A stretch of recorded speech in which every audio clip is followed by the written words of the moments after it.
Hello, my name is John Matthew Oliveros, and the work I want to talk about today is Cuphead. Cuphead is a run and gun shoot 'em up game known for its difficulty, 1930s art style, and rubber hose animation.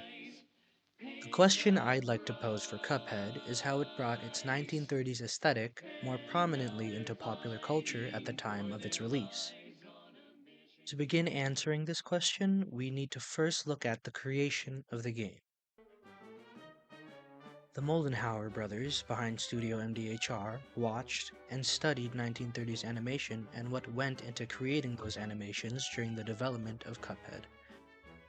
This inspired the brothers to recreate the visuals as faithfully as possible through hand-drawn animation frames on ones, inking those frames by hand, producing watercolor backgrounds and physically creating 3D background elements, and implementing film grain, scratches, and noise from physical film.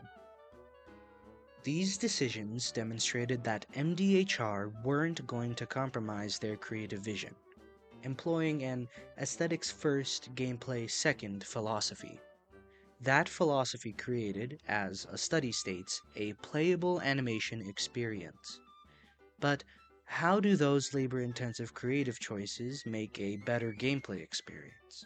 That is what I'd like to explain next. Good day for a swell battle. And begin!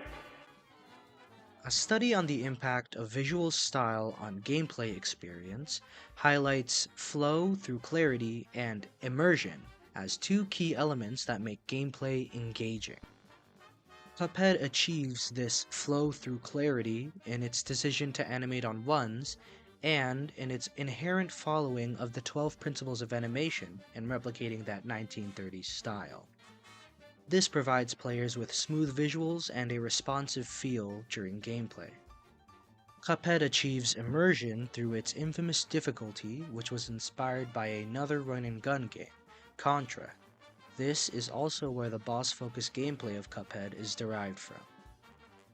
The bosses in Cuphead are another important aspect of the game that was enhanced by the early animation aesthetics.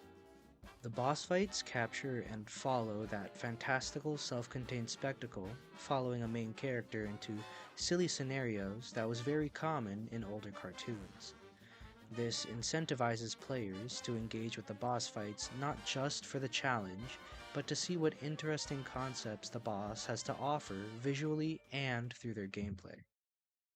Another integral part of the gameplay experience that was improved upon by Studio MDHR's commitment was the original soundtrack.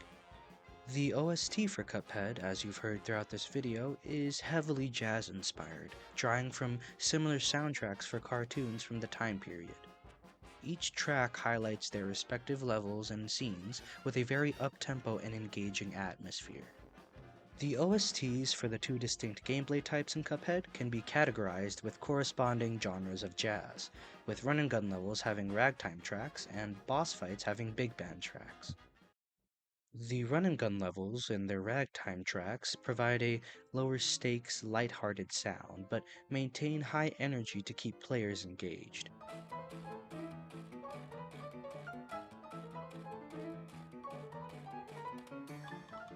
While bosses with their big band tracks provide a fuller sound, highlighting the higher stakes and greater importance of the encounters at hand.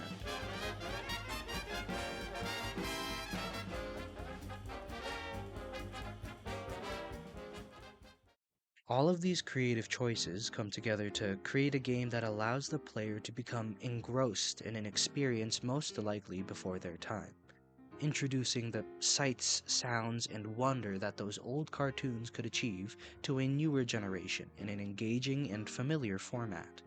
That is how Cuphead brought the 1930s aesthetic more prominently into popular culture at the time.